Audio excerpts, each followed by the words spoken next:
The beats though, right? It was all that, basically every artist on there was on my label. I just wasn't, back then strongly financed to handle it. Okay. I did pretty good independent with it, but it had to step up, from Mystical, Serve On, Soldier Slim, Hound. Then we picked up Mag, Fiend. Right. You know what I'm saying? I bought all of them in. Basically everybody that was on No Limit, other than his brothers, right, came from me. So them is your guys. Off top. So up here in St. Louis, we don't get a lot of the underground info that go on in New Orleans, Texas. There's a little down south, Florida, all this real down south. Was it any beef between No Limit and Cash Money?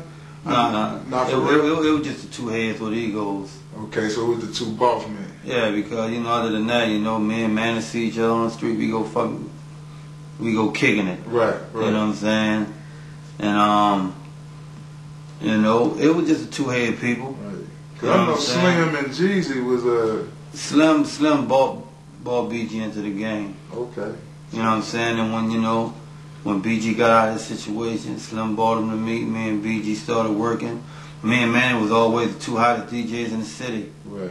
So we always clicked, you know what I'm saying? Soldier Slim, Juvenile, and Turk, they from the same project.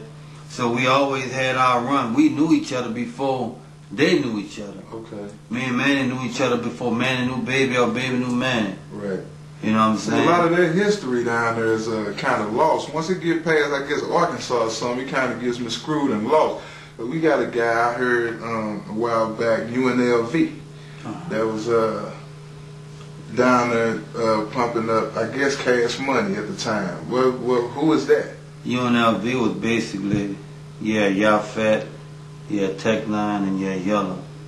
That group and BG basically was the ones that put the units out there for Cash Money to get their deal. Okay. Then they snatched up Juvenile, and that was the wrap from that. You know what I'm saying? St. Louis, I'm trying to let y'all know the real. I'm asking questions y'all wouldn't even know nothing about. You know what I'm saying? I don't know about UNLV, badass Yellow Boy. But anyway. Lil Wayne came in the game, but Lil Wayne been there, but he was young. He really didn't have to say so back then. Right. Because he was too young. But, it started with UNLV and BG. Okay. You know what I'm saying? Those were the two artists that really pushed the issue of selling the units for Cash Money to get looked at by Universal, and Juvie just put the icing on the cake for him. Right.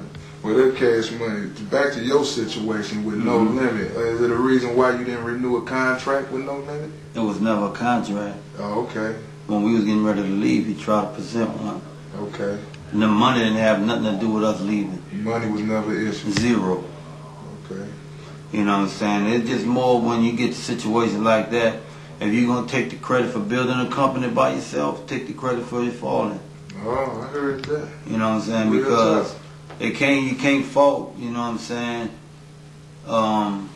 how people may be out there, or this person saying that we ain't ride with them to the end, but you can't fault everybody, you know what I'm saying? Because if it was that point, why everybody who was there not there? Right. Well, another question I got to ask you.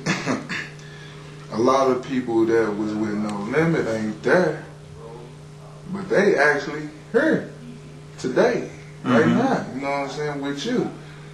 So is that like something you got coming up? Project with some of the artists and producers that. Everybody on my record but Pete. Word. You know what I'm saying? Serve On, Mystical, Fiend, Mia X. You know what I'm saying?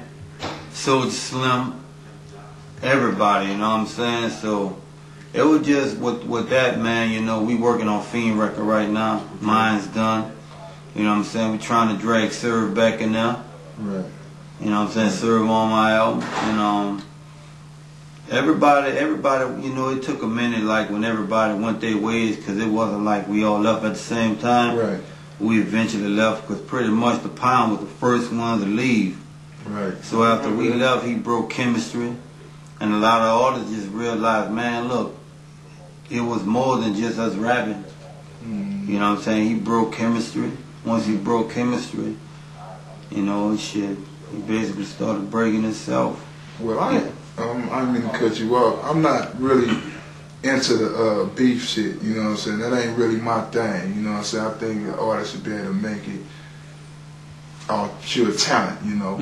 But I have to ask, because like I say, coming all the way from New Orleans to St. Louis, a lot of information gets twisted around and we just never receive it at all. But I've never heard anyone say anything bad about Master P.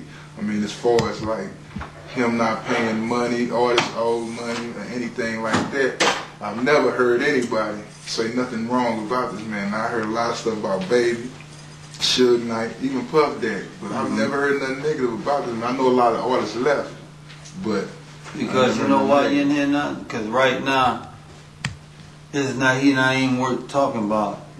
He's still putting records out. What did he do after we left? You know what I'm saying? Because as far as us, it was the reason why. Another thing is like he blocked so many people from getting situations. You know what I'm saying? From like when we first left, he put a memo out to every company, if you fool with him, I'm gonna sue you. But at the time, you know, he was still up there when we left. So it wasn't like we left when we fell off. We left at the peak. We left after 98. Well, after we done sold like 26 million records that year. We left. But the whole thing with him, man, is like, man, nobody's concerned with him at all, you know what I'm saying? And he threw a block out there, blocked everybody from getting these situations popping. And that's why it took so long for us to really come back. You know what I'm saying? Now the people finally realize, after all the litigations, that's why you look at a lot of people been trying to get that old No Limit stuff. They couldn't get it because it was going through some court stuff we can't talk about. But I own the catalog. That's mine. Me and Beats by the pound. Me, Moby Dick, Craig, Ben Odell. We own that whole catalog, from all About It movies to the whole catalog, the recording. That's ours, so you don't have to go through him to get nothing cleared. As a matter of fact, we don't have to pay him no more. He rapping for us for free for the records that he used to own. Hey, well, dig this, St. Louis. It's getting real up in this joint.